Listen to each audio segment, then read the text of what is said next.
சாய்ராம். என் அன்பு செல்லமே, என்னுடைய அழகான தங்கமே, எப்பொழுது என்னை பார்த்தாலும் ஏதாவது ஒரு முக்கியமான விஷயம் உன்னுடைய வாழ்க்கையில் ஏற்கனவே நடந்திருக்கும். அதை நினைக்கும் பொழுது சில சமயத்தில் எனக்கு நன்றிகளை சொல்வார். ஆனால் இப்பொழுது உன்னுடைய வாழ்க்கையில் மிகப்பெரிய ஒரு விஷயம் இந்த பிரபஞ்சம் உனக்கு கொடுக்க போகிறது. அதை நீ பெறப்போகிறாய். அது என்னவென்பதையும் சொல்கிறேன். அதை பெற்று முடித்த பிறகு நீ 100 முறை 1000 முறை என்னை பார்க்கும் பொழுதெல்லாம் நன்றி சொல்வாய். அப்படிப்பட்ட விஷயம் உன் வாழ்க்கையில் இந்த பிரபஞ்சமும் நானும் சேர்ந்து கொடுக்க போகிறோம். நிறைய காலத்தில் நிறைய வேதனைகளோடு வாழ்ந்து விட்டாய். அந்த வேதனைகள் அனைத்தும் மாறக்கூடிய நாள் வந்துவிட்டது. அந்த வேதனை அனைத்தும் மாறி உனக்கான ஒரு விடியலை கொடுக்கும் நாள் வந்துவிட்டது. அளவுக்கு மீறி கஷ்டமும், அளவுக்கு மீறிய நஷ்டமும், அளவுக்கு மீறிய பகைவர்களும் உன்னை சூழ்ந்து நின்ற பொழுதும் உன்னுடைய வாழ்க்கையை நான் பார்க்கும் பொழுது மிகப்பெரிய ஒரு கஷ்டமான சூழ்நிலையிலும் நீ இருந்தாய். இப்பொழுது வரைக்கும் அதே சூழ்நிலையில்தான் உன்னுடைய வாழ்க்கையிலும் நீ ஒவ்வொன்றையும் கடந்து வருகிறாய். ஆனால் இந்த வாக்கை 1% மக்களால் மட்டும்தான் கேட்க முடியும். ஏனென்றால் இதை கேட்பதற்கு முதலில் கேட்பவர்கள் நீங்களே முடிவு செய்து கொள்ளுங்கள். பாக்கியசாலியாகவும் அதிர்ஷ்டசாலியாகவும் இருந்தால் மட்டுமே தான் உன்னுடைய வாழ்க்கையில் உன்னால் மிகப்பெரிய அளவில் வெற்றிகளை அடைய முடியும்.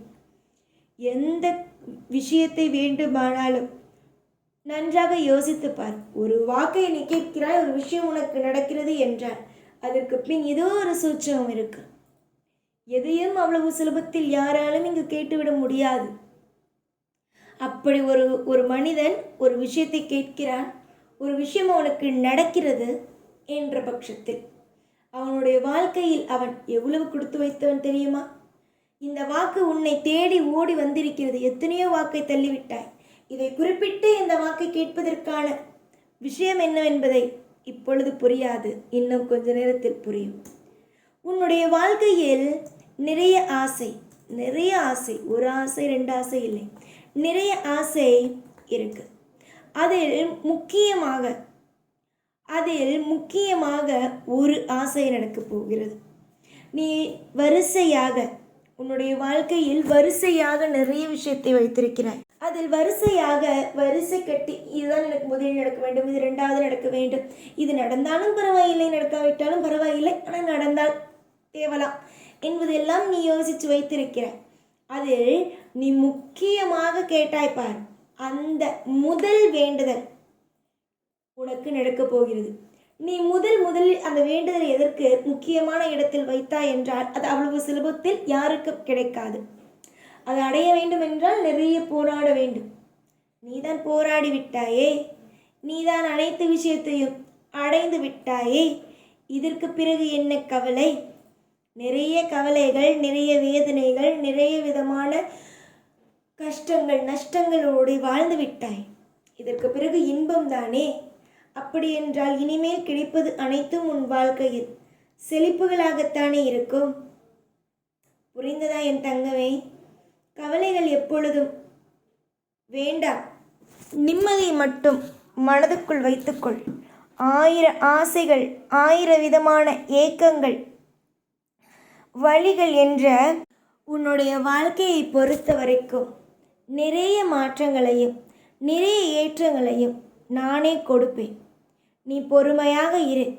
புரிந்ததா? இப்பொழுது உன்னுடைய வாழ்க்கையில் நீ நன்றி சொல்வதற்கான நேரம். எப்போ பார்த்தாலும் எல்லா விஷயத்திலேயும் குழப்பங்கள், எல்லா விஷயத்திலேயும் வழிகள், வேதனைகள், இப்படியே இருந்தால் என்ன செய்ய முடியும்? நிறைய மாற்றத்தையும் நிறைய விதமான ஏற்றத்தையும் கொண்டு வர வேண்டும் தானே? நிறைய மாற்றம், ஏற்றம், எல்லா விஷயத்தையும் கொண்டு வர வேண்டும். எல்லாமும் வாழ்க்கையில் மாறக்கூடியது தான்.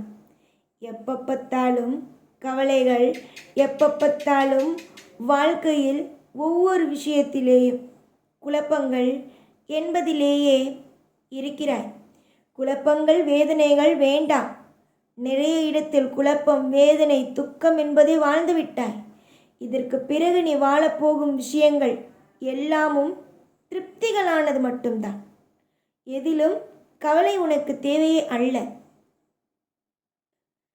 நீ சிரிப்பதும் உன்னுடைய வாழ்க்கையில் ஒவ்வொரு விஷயத்திலேயும் அற்புதத்தையும் பார்க்க போகிறாய். அதுவும் முதலில் ஒரு விஷயம் வைத்திருக்கிறாய் அல்லவா? முதலில் அது என்ன? உன்னுடைய வாழ்க்கையை பொறுத்த வரைக்கும் கூடிய விரைவிலேயே நிறைய நல்ல மாற்றங்களையும் நல்ல விதமான ஏற்றங்களையும் நிச்சயமாக நானே கொடுப்பேன். ஒவ்வொன்றையும் நான் பார்த்து கொண்டும் ஒவ்வொன்றையும் நான் செய்து கொடுத்து கொண்டும் தானே இருக்கிறேன். உன்னுடைய வாழ்க்கையில் நீ அடுத்த கட்டம் என்ற ஒன்றுக்குள் நகர இருக்கும் பொழுது நீ எதையும் நினைத்து இப்பொழுது கவலைப்படக்கூடாது. நிறைய யோகங்களை பார்க்க இருக்கிறாய்.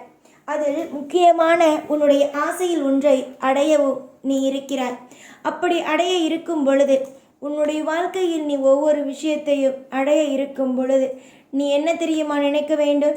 இந்த விஷயம் நமக்கானது, இந்த விஷயம் நமக்கானது என்று ஒவ்வொரு வாய்ப்புகளையும் நீ கெட்டியமாக பிடித்து கொண்டு ஒவ்வொன்றிலும் ஒவ்வொரு விஷயத்திலேயும் நீ அழகாக உன் வாழ்க்கையை நகர்த்த வேண்டும். மனதளவில் எப்பொழுதும் அமைதியாக இருங்கள். எப்பொழுதும் எல்லா விஷயமும் தானாக கிடைக்கும். எதுவும் அவசரமே வேண்டாம். புரிந்ததா? நீங்கள் எனக்கு நன்றி சொல்லும் காலம் வெகு தூரத்தில் இல்லை, பக்கத்தில் வந்துவிட்டது. கூடிய விரைவிலேயே அனைத்தும் எல்லா விதமான மாற்றங்களும் ஒவ்வொன்றாகவே கிடைக்கும். மாற்றத்திற்கான காலமும் நேரமும் தான் இது. இந்த நேரத்தில் போட்டுக்கொண்டு இதை செய்யலாமா, அதை செய்யலாமா, இந்த விஷயத்தில் செய்தால் இது நடக்குமா என்று யோசிக்க வேண்டாம். தவறாக எதையும் முதலில் நினைக்க வேண்டாம். நல்ல விஷயத்தை நினைத்து கொள்ளுங்கள். வாழ்க்கையில் எல்லாம் நமக்கான யோகத்தை கொடுக்கும், எல்லாம் வாழ்க்கையில் நமக்கான ஏற்றத்தை கொடுக்கும் என்பதை நம்பி ஒவ்வொரு விஷயத்திலேயும் அடியெடுத்து வையுங்கள். நீங்கள் அடியெடுத்து வைக்க வைக்க ஒவ்வொரு விஷயத்திலேயும் நான் துணையாக இருப்பேன். நான் இப்பொழுது உங்களுடைய வாழ்க்கையில் செய்து கொடுக்க வேண்டும் என்று ஆசைப்பட்டது ஒரே ஒரு விஷயம் மட்டும்தான். அது என்ன? அது என்னவென்றால் ஒன்றே ஒன்று. முதலில் உங்களுடைய ஆசையில் ஒன்று. முதலாக நீங்கள் என்னிடம் கேட்டது, எனக்கு நிம்மதி வேண்டும், எனக்கு சகலமும் வேண்டும் என்று நீங்கள் கேட்டீர்கள் அல்லவா? அதுதான் உங்களுடைய வாழ்க்கையில் உங்களுக்கு கிடைக்கும். நேரம் வந்துவிட்டது. நன்றிகளை கூற தயாராக இரு. நிறைய வாய்ப்புகளும் நிறைய விதமான ஏற்றங்களும் வர இருக்கும் பொழுது நீ எந்த ஒரு நிலையிலும் உங்களுடைய வாழ்க்கையை நினைத்து அவ்வளவுதானா